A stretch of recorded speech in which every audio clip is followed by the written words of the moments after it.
Chers académiciens, bonjour, c'est votre coach Eric. Nous sommes vendredi 5 février 2021 et notre thème aujourd'hui c'est la solution ne viendra que de vous, cessez d'accuser les autres. Il est temps de changer de paradigme. Donc, il est temps de changer votre façon de voir les choses. C'est un peu trop long, mais un peu trop kilométrique, mais on va y aller calmement.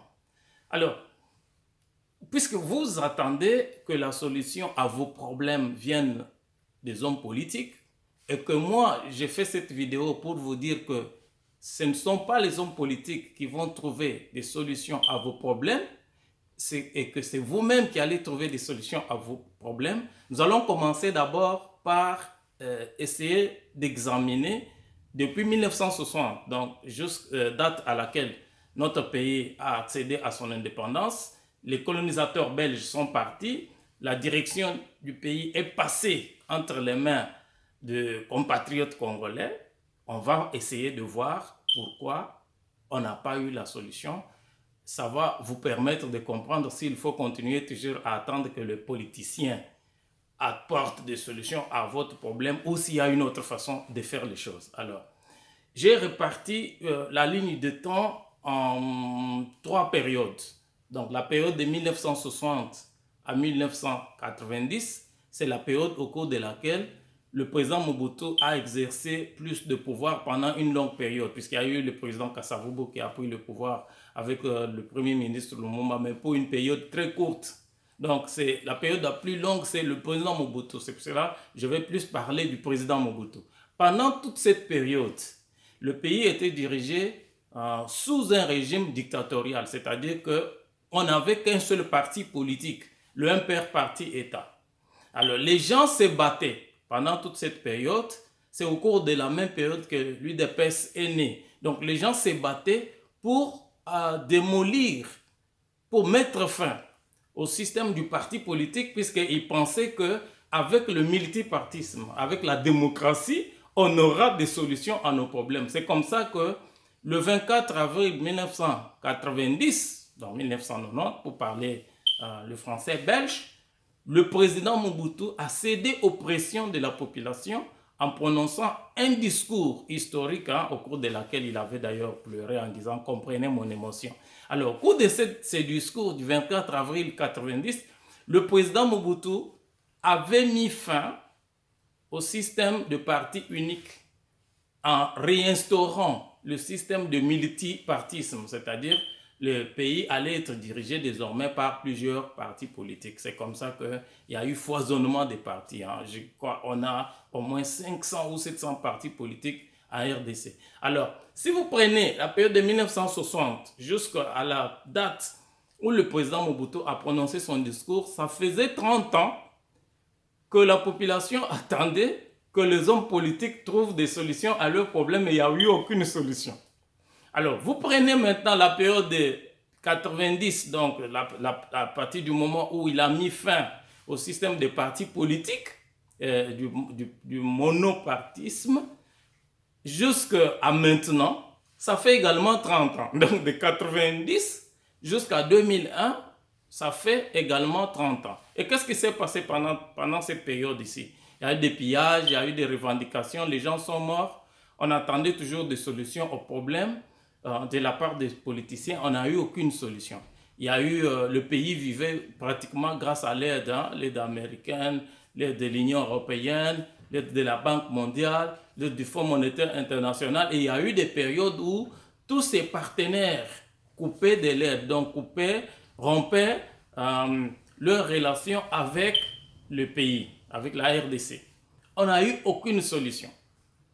Donc, la période de Joseph Kabila, donc Kabila père, Kabila fils, ils sont arrivés au pouvoir. Je vais rapidement pour vous permettre de bien comprendre qu'il ne faut pas attendre la solution aux politiciens et que c'est vous qui allez trouver la solution à vos problèmes. Donc, 97, les Kabila prennent le pouvoir avec Mouzé, qu'on appelait Mouzé, Laurent Désiré Kabila, avec les troupes rwandaises, ougandaises, les Tanzaniens, beaucoup de troupes des armées viennent dans le pays, etc.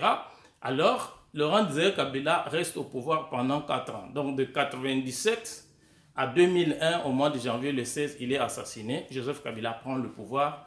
18 ans après, aucune solution. Donc 18 ans de Joseph Kabila, plus 4 ans de Laurent Désiré Kabila, ça fait 22 ans, aucune solution.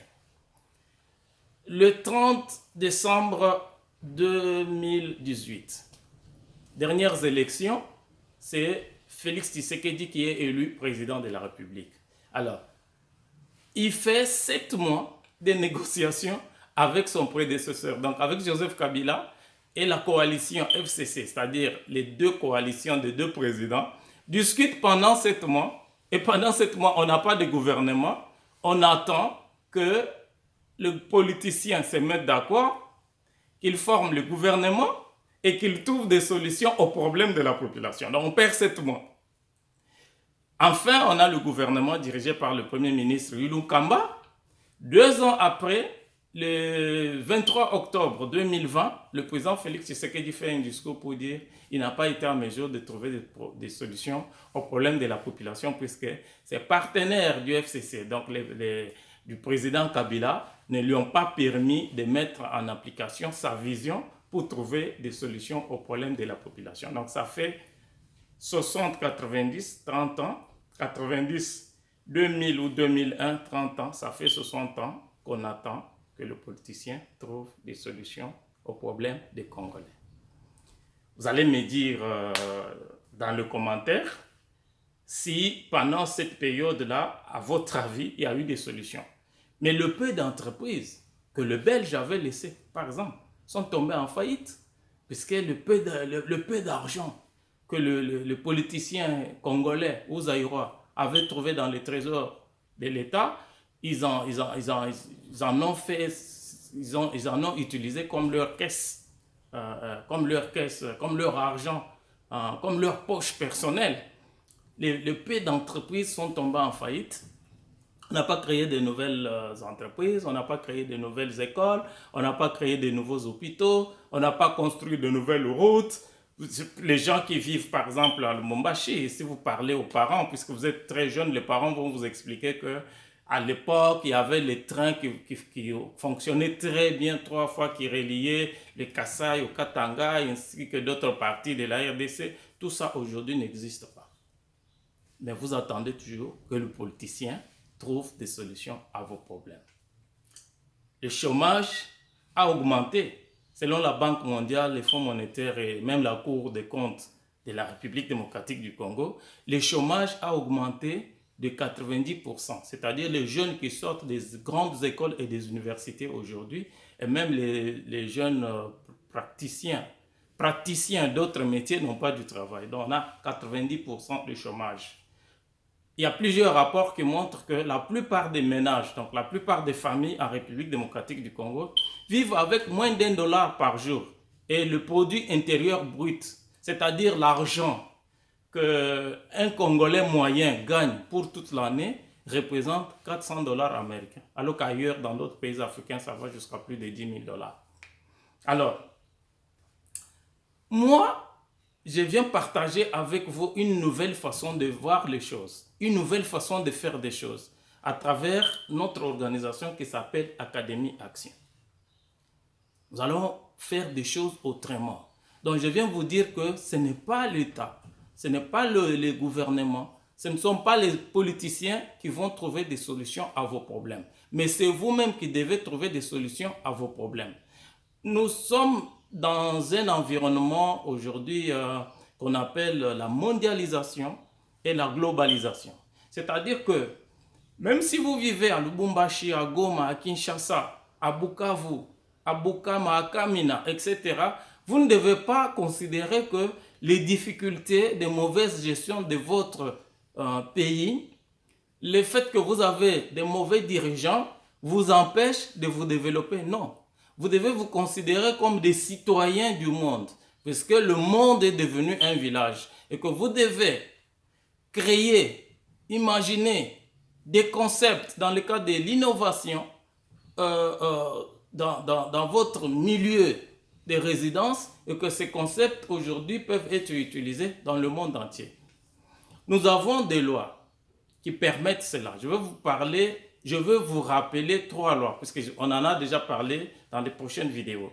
La première loi, c'est la loi américaine qui s'appelle l'AGOA. Cette loi permet aux États-Unis d'Amérique de faire les affaires avec l'Afrique et avec le Congo en particulier.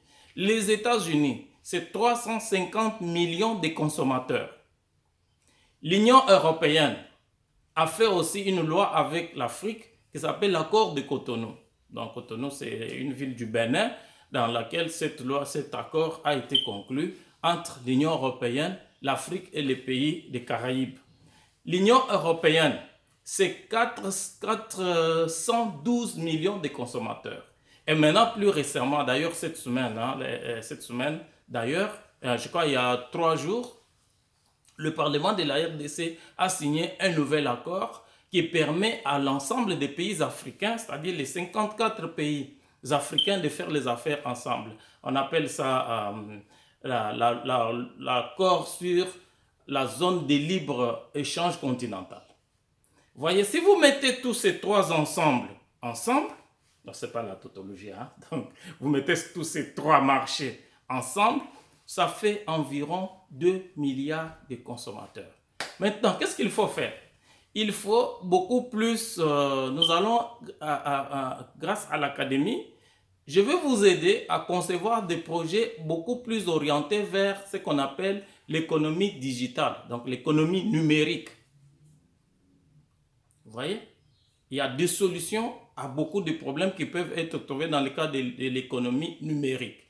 Donc c'est une économie qui ne vous oblige pas d'avoir des objets lourds, qui ne vous oblige pas d'avoir de logistique extraordinaire. Dans une de nos précédentes vidéos, je vous ai parlé des ressources que vous avez en vous. Des ressources qu'on n'achète pas au magasin. Des ressources endogènes ou intrinsèques. Nous en avons parlé. Je peux rappeler. Il s'agit de la connaissance, il s'agit du temps et il s'agit de votre corps qui est en bonne santé. Dans une autre vidéo, je vous ai parlé des ressources externes. Je vous ai parlé du système bancaire traditionnel et d'un autre système de financement dans le cadre de l'entrepreneuriat social. Je vous ai dit que le système bancaire traditionnel ne vous donne pas la chance puisqu'il y a beaucoup de conditionnalités. Pour avoir un prêt à la banque, vous devez déposer des cautions, c'est-à-dire le certificat d'enregistrement des maisons par exemple. Je sais que vous êtes trop jeune, vous n'avez pas encore travaillé, vous n'avez pas encore des biens immobiliers qui vous permettent d'avoir des certificats d'enregistrement. Deuxième difficulté avec le système bancaire traditionnel, c'est des taux d'intérêt. Ils vous donnent de l'argent mais avec des taux d'intérêt exorbitants. Donc quand vous travaillez, les taux d'intérêt à rembourser à la banque consomment tout ce que vous pouvez avoir comme bénéfice. Alors, il faut exclure les systèmes. Parce que beaucoup, je parle avec beaucoup d'entre vous, me disent « Non, monsieur Rick, j'ai des projets, je n'ai pas l'argent. » Non, mes chers amis, il y a beaucoup d'argent dans le monde. C'est pour cela que je vous ai parlé des institutions financières qui donnent de l'argent aux entrepreneurs à caractère social, l'économie sociale. Alors, je vous ai dit que quand vous concevez un projet, pour avoir des financements, puisque le défi d'un entrepreneur, le défi d'un investisseur, c'est d'avoir accès au financement. Et je vous ai dit que cela est possible et c'est pour cette raison que nous sommes là. C'est pour cette raison que nous avons créé Académie. La condition la plus importante, c'est il faut que votre projet soit une solution à un problème ou soit au problème qui se pose au niveau de la communauté. Je vous ai expliqué dans la précédente vidéo, je pense, ou je ne sais pas, je le faisais peut-être dans le cadre d'une conférence avec un autre public. Il y a des exemples de projets que vous pouvez faire. Par exemple, si vous décidez de trouver des solutions dans le cadre de la gestion des déchets. Donc, vous savez qu'il y a des immondices qui constituent des montagnes et des montagnes en République démocratique du Congo dans la plupart des villes et l'État n'a pas été en mesure de trouver des solutions ou soit des réponses au problème de la gestion des déchets. Or, les déchets constitue toute une économie. On fera des exercices pratiques et je vous montrerai des exemples qui permettent à d'autres jeunes comme vous, sous d'autres cieux, donc dans d'autres pays, de gagner beaucoup d'argent avec la gestion des déchets. Imaginez-vous, il y a des pays, j'ai fait cette vidéo à partir d'Australie, il y a des pays comme l'Australie, comme d'autres pays dans le monde où les déchets sont bien gérés, c'est-à-dire il y a des poubelles dans des parcelles, les gens mettent des ordures ménagères, etc. Des camions, des collecteurs passent pour retirer. Mais si vous trouvez une solution qui permet de traiter les déchets autrement, même si vous êtes à Lubumbashi ou à Goma ou à Kinshasa ou à Kamina ou à Bukavu, votre solution peut être utilisée par les États-Unis, l'Union européenne, l'Australie et d'autres pays dans le monde. Si votre solution permet à ces pays d'économiser de l'argent, ils ne vont pas dire non, c'est une solution d'un jeune Congolais. Non, ils vont l'utiliser. C'est pour cela qu'il faut que votre projet soit une réponse ou une solution à un problème qui se pose non seulement au sein de votre communauté locale, mais aussi dans le monde, dans le cadre de la mondialisation et de la globalisation. J'avais donné, je ne sais pas si c'est avec vous un autre public, un autre exemple, parce qu'il y a plusieurs exemples. Les exemples sont légion, mais le temps qui nous est imparti est tellement court que je pourrais peut-être me limiter par ce deuxième exemple. C'est l'exemple du changement climatique. Vous savez, une des questions aujourd'hui qui donne des insomnies aux dirigeants au niveau international, c'est la question du changement climatique.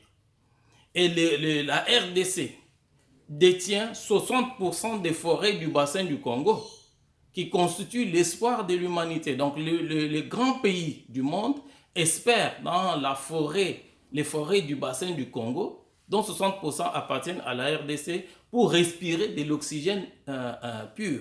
Alors si aujourd'hui, dans le cadre de protection des forêts, dans le cadre de reboisement, protection des forêts, et vous savez que dans un pays comme la RDC, à cause de la pauvreté, la plupart des ménages, il y a des rapports qui parlent de 90% des ménages dans des milieux ruraux et 60% ou même plus dans des milieux urbains qui utilisent le bois pour le chauffage, la cuisson et bien d'autres besoins domestiques. Alors, si vous concevez une application, par exemple, ou soit une solution de réchange, une solution alternative pour fabriquer du charbon à base de déchets, par exemple, et protéger les bois, protéger les forêts, ça, c'est un des projets qui peut vous permettre de gagner de l'argent au niveau des institutions financières qui donnent de l'argent aux entrepreneurs sociaux.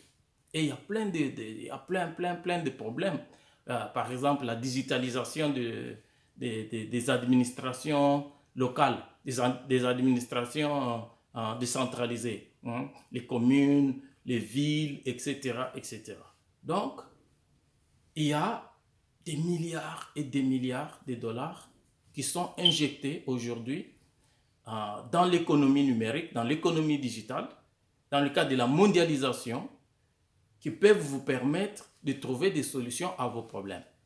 Et vous allez me dire alors, monsieur Rick, quel est le rôle des dirigeants si vous nous dites que non, les dirigeants, ce n'est pas eux qui doivent trouver des solutions à nos problèmes, pourquoi on fait les élections, pourquoi on a le président, pourquoi on a le premier ministre. Oui, les dirigeants politiques ont un rôle à jouer, le rôle de l'État, le rôle régalien.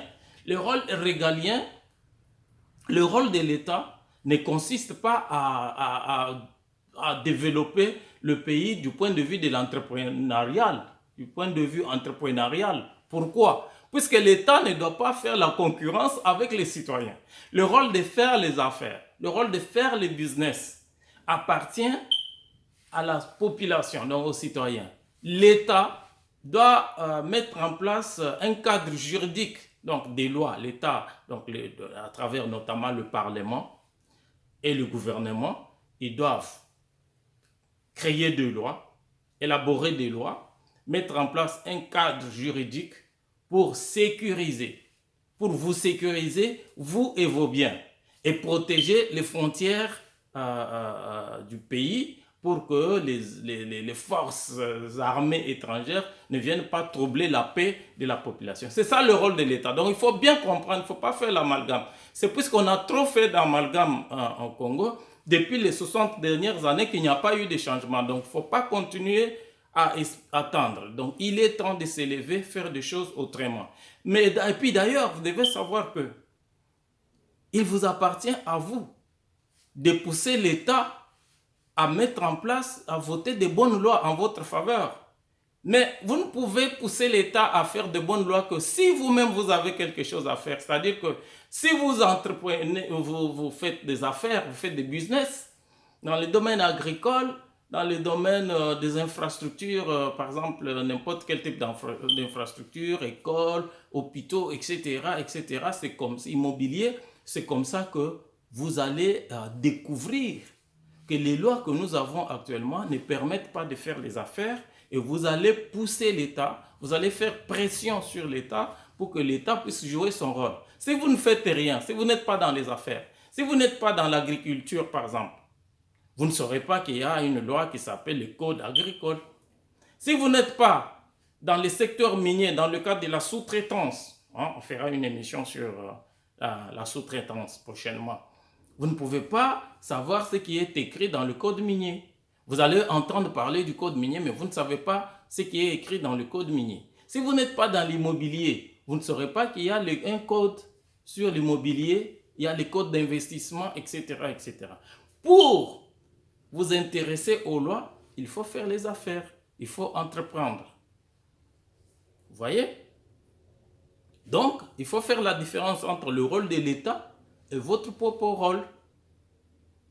Donc voilà un peu, vous allez participer à cette émission en faisant des commentaires, en posant toutes sortes de questions. Je vais répondre. Alors prochainement, je pense que le plus grand problème, il y a un problème sérieux au Congo. Dans la prochaine vidéo, nous allons parler, je vais vous parler des 3 fléaux qui ruinent la jeunesse congolaise. Quels sont les 3 principaux fléaux qui minent la jeunesse congolaise? Nous allons en parler dans la prochaine vidéo et nous allons voir quels sont les pièges qu'il faut éviter. Et à la suite de cette vidéo, là, vous comprendrez que les études que vous faites, l'université, l'école, ne vous apprend pas des choses nécessaires dont vous avez besoin pour vous lancer. Aujourd'hui, dans le monde, il y a de jeunes entrepreneurs de moins de 16 ans. Les lois ont changé puisque les enfants aujourd'hui entreprennent. Vous voyez? En droit, on dit le fait précède le droit. C'est parce qu'aujourd'hui, comme les jeunes entreprennent déjà, on a poussé l'État à modifier la loi qui interdisait par exemple aux mineurs de travailler, aux mineurs d'entreprendre. Pas des travaux durs, mais comme j'ai dit dans le cadre digital, nous allons faire des exercices. Donc, Académie est là pour vous donner des formations pratiques, des formations différentes de ce qu'on vous donne à l'université. L'université ne vous donne pas des enseignements nécessaires vous permettant de vous développer pour résoudre le problème de votre pays et résoudre vos propres problèmes. Donc, merci beaucoup pour votre attention et pour votre patience. Cette vidéo a été très longue. Donc, rendez-vous dans la prochaine vidéo sur le thème « Les 3 fléaux qui minent la jeunesse congolaise ». Merci, c'était votre coach Eric. Portez-vous bien, chaque jour est une vie.